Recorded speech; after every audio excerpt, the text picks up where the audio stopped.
Денес заврши дводневната хуманитарна акција на Сдруженијето за помош и поддршка на лица со Даунов синдром Вера, по повод неделата на солидарноста, а во пресрети на великденските празници. Собрани беа хигиенски производи и нерастиплива храна, наменета за членовите на Сдруженијето кои се од социјално ранлива категорија. Задоволни од акцијата, председателката на Сдруженијето информира дека собрани биле околу 30 на пакети со донации, нагласувајќи дека Струмица од секогаш бил град во кој живеат хумани луѓе.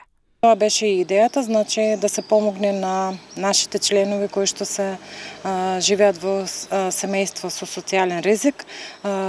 Се надевам дека на некој начин ќе им помогнеме и дека големиот христијански празник ќе го пречекаат со голема трпеза и ќе уживаат сите, нели тоа ќе биде празник за сите.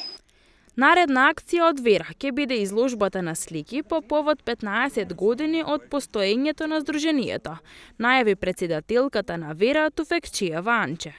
Оваа година Сдруженијето Вера бележи 15 години од своето постоење. Цела година ние со претходно планирани активности се надевам дека ќе можеме да ги реализираме. Следното што е веќе во подготовка е нова изложба на Сдруженијето во која што ќе бидат вклучени лица со попреченост. Ова не е првата акција од ваков карактер спроведена од ова здружение. Во 2019-та заедно со Црвен крст, Вера беше дел од националната кампања Сите сити, ајде Македонија, во која беа собрани 170 пакети со донации.